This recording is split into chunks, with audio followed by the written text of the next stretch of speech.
जय महाराष्ट्र विद्यार्थी मित्रांनो, मराठी माहिती केंद्र या यूट्यूब चॅनलवर तुम्हा सगळ्यांचे स्वागत आहे। विद्यार्थी मित्रांनो, आपण आपल्या चॅनलवरती आज तुमच्यासाठी एक पदभरतीची जाहिरात घेऊन आलेलो आहोत। यासाठी फॉर्म भरणं सुरुवात आहे।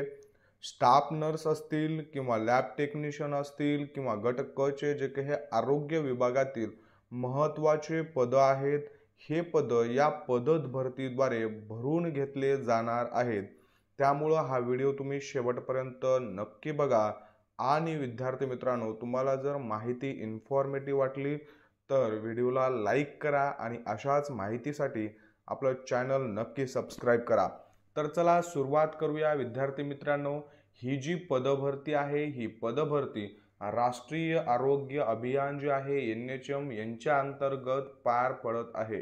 त्याआधी विद्यार्थी मित्रांनो, ही पदभरती कंत्राटी पदांसाठी आहे किंवा कंत्राटी पदभरतीची आहे।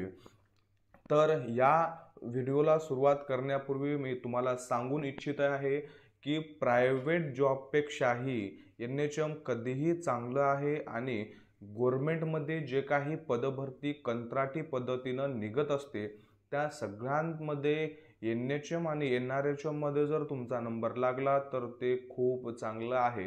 त्याचं कारण असं विद्यार्थी मित्रांनो की तुम्ही NHM किंवा NRHM मध्ये काम करत असाल आणि तुम्ही 10 वर्षाची सेवा दिली तर त्यानंतर तुम्हाला तिथं परमनंट केलं जातं। गव्हर्नमेंटचा एक नवीन GR आलेला आहे, त्या GR प्रमाणे सरळ सेवेने जे काही पद भरले जातात, सरळ सेवेने विद्यार्थी मित्रांनो, सरळ सेवेसाठी समजा सरळ सेवेने पेपर भरण्यासाठी किंवा पद भरण्यासाठी 100 वॅकन्सीज जर अवेलेबल असतील तर विद्यार्थी मित्रांनो, त्यामध्ये 30% जागा ज्या आहेत त्या NHM आणि NRHM चे जे कॅन्डिडेट आहेत त्यांच्यासाठी राखीव ठेवण्यात आलेल्या आहेत। म्हणजेच सरळ सेवेतील 30% जागा या NHM आणि NRHM मध्ये जे काही 10 वर्षापासून काम करणारे उमेदवार आहेत त्यांच्यासाठी राखीव, आणि उर्वरित 70% जे जागा आहेत त्या सरळ सेवेमध्ये एक्झामद्वारे भरल्या जाणार आहेत। त्यामुळे हा चान्स तुमच्यासाठी खूप चांगला असणार आहे।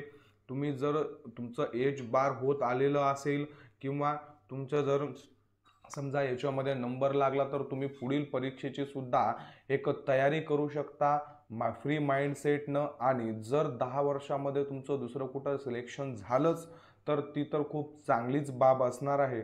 पण विद्यार्थी मित्रांनो, जर पुढील 10 वर्षामध्ये काही कारणास्तव तुमचं सिलेक्शन झालं नाही किंवा जर समजा तुम्हाला तुमच्या अभ्यासाला फळ मिळालं नाही वगैरे कोणतंही कारण असेल तर 10 वर्षानंतर तुम्ही यामध्ये परमनंट होऊ शकता। त्यामुळं तुम्ही NHM NRHM चे जे काही जागा निघत असतात त्यांना नक्की फॉर्म भरत जा। तर बघा, ही जी पदभरती आहे ही जिल्हा अमरावतीसाठी निघालेला आहे। खूप छान सिटी आहे। राष्ट्रीय आरोग्य अभियान आरोग्य विभाग अमरावती जिल्हा विविध कार्यक्रमांतर्गत जे काही पद आहेत हे फक्त कंत्राटी पद्धतीनं करार तत्वावर जे काही मानधन आहे त्या मानधनावर तिथं तुम्हाला नियुक्ती देण्यात येणार आहे। आणि त्यासाठी उमेदवारांकडून जे आहे ते अर्ज मागायला सुरुवात करण्यात आलेली आहे। तर कोणते पद असणार आहेत? पहिलं पद आहे स्टाफ नर्सचं। त्यानंतर बघा, स्टाफ नर्सचे जवळपास 124 पद आहेत। खूप चांगली चान्स आहे स्टाफ नर्स अधिपरिचारिका जे आहेत त्यांच्यासाठी 124 पद आहेत। विद्यार्थी मित्रांनो, काल परवाच नांदेडमध्ये सुद्धा NRHM ची भरती झालेली आहे। तिथं फक्त एक जागा होती आणि जवळपास 100 कॅन्डिडेट होते विद्यार्थी मित्रांनो। तर माझ्या मते जे अमरावती आहे, अमरावतीमध्ये तेवढं कॉम्पिटिशन नसणार आहे। 124 म्हणजे खूप जास्त जागा झाल्या विद्यार्थी मित्रांनो। तर तुम्ही फॉर्म नक्की भरा। दुसरं पद असणार आहे मेडिकल ऑफिसरचं मेलमध्ये, त्याचं 7 जागा आहेत आणि मेडिकल ऑफिसर फिमेलच्या 5 अशा 12 जागा असणार आहेत। लॅब टेक्निशियनसाठी सुद्धा 10, फार्मसीसाठी 7, प्रोग्राम असिस्टंट स्टॅटिकसाठी 1, डिस्ट्रिक्ट प्रोग्राम मॅनेजरसाठी 1, फिजिओथेरपिस्टचं सुद्धा 1 पद असणार आहे, न्यूट्रिशनचं 1, आणि बघा काउन्सलरचे सुद्धा 8 पदं असणार आहेत। काउन्सलरचं जे काही तुमचं MSW वगैरे झालेलं असेल विद्यार्थी मित्रांनो तर तुम्ही अप्लाय करू शकता। जे काही वरील ही जाहिरात आहे, या जाहिरातीसाठी जी मुलाखत आहे किंवा शैक्षणिक पात्रता, अनुभव, आवेदन शुल्क वगैरे जे बाबी आहेत ते आपण या याच्यामध्ये पाहणार आहोत. अर्ज सादर करण्याचे जे काही स्थळ आहे बघा, अर्ज कशा पद्धतीनं सादर करायचा असतो, या अर्जाच्या शेवटी तुम्हाला एक तिथं नमुना मिळून जाईल फॉर्म भरण्याचा. हा बघा लहान कुटुंबाचं सर्टिफिकेट आहे. याच्यामध्ये तर विद्यार्थी मित्रांनो दिसत नाही आहे, मी तुम्हाला डाउनलोड करून आपल्या टेलिग्राम चॅनलला सेपरेटली टाकतो. तो फॉर्म तुम्हाला भरायचा असतो. त्याच्यामध्ये तुमचे जे काही सगळे डॉक्युमेंट्स असतील, शैक्षणिक अर्हता असेल, तुमचे सगळे सर्टिफिकेट्स असतील, मार्कशीट असतील, कास्ट सर्टिफिकेट असेल, व्हॅलिडिटी असेल, डोमासाईल असेल किंवा पॅरामेडिकल काउन्सिलिंग असेल, नर्सिंग काउन्सिलिंग असेल किंवा फार्मसी काउन्सिलिंग असेल, या सगळ्या काउन्सिलिंगचं रजिस्ट्रेशन, तुमचं एक्सपिरियन्स सर्टिफिकेट्स वगैरे असतील तर हे सगळे कागदपत्र जोडायचे आहेत विद्यार्थी मित्रांनो. त्यानंतर महत्त्वाची बाब असते डिमांड ड्राफ्ट. डिमांड ड्राफ्ट सुद्धा त्याबद्दल सुद्धा आपण माहिती पाहणार आहोत. हे सगळे डॉक्युमेंट्स तुम्हाला अटॅच करायचे आहेत आणि अटॅच केल्याच्या नंतर रुग्णालयीन प्रशिक्षण केंद्र न्यू आझाद गणेश मंडळाच्या बाजूला जिल्हा सामान्य रुग्णालय इरविन चौक अमरावती या ठिकाणी तुम्हाला द्यायचे आहेत.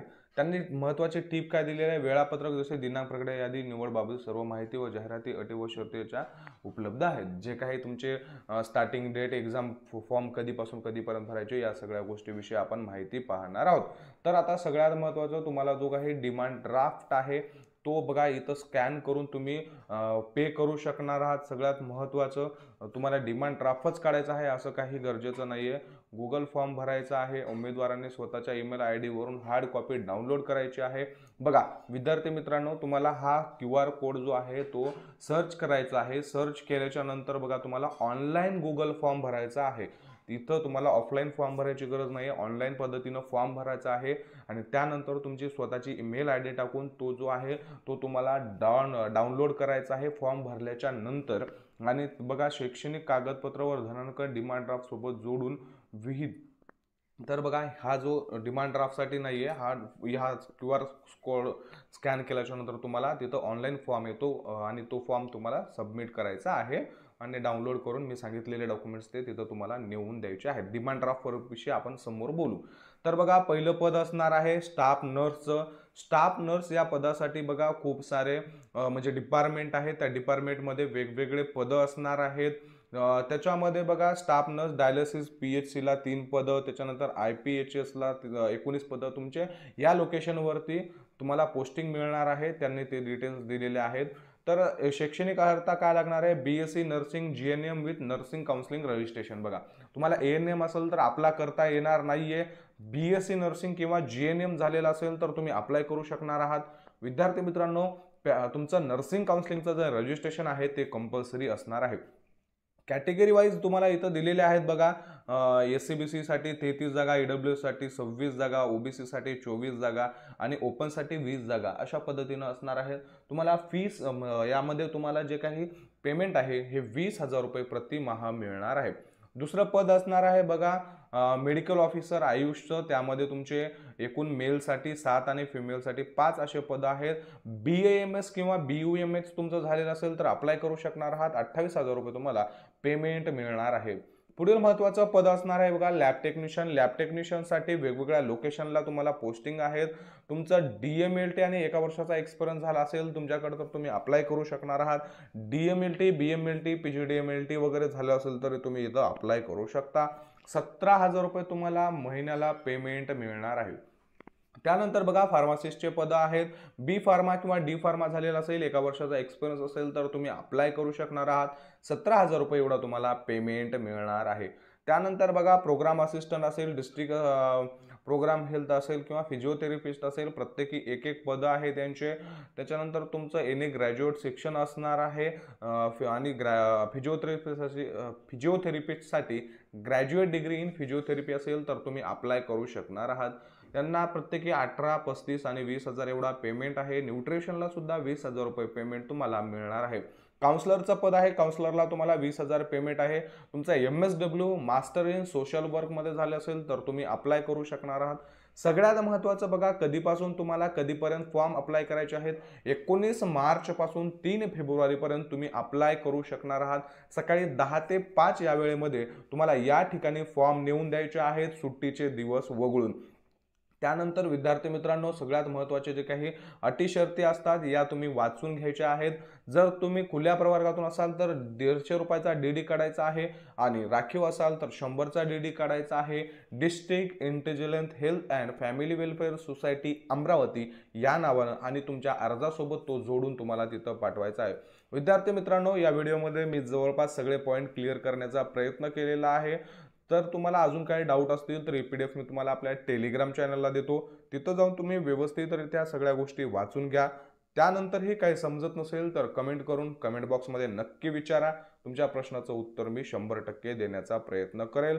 तुम्हाला दिलेली माहिती आवडली असेल तर व्हिडिओला लाईक करा. तुम्ही चॅनलवर नवीन असाल तर सबस्क्राईब करा. तुमच्या सगळ्या मित्रमैत्रिणींपर्यंत शेअर करा जेणेकरून त्यांना सुद्धा ही माहिती मिळेल. आणि सगळे पीडीएफ नोट्स मिळवण्यासाठी टेलिग्राम चॅनल नक्की जॉईन करा. धन्यवाद.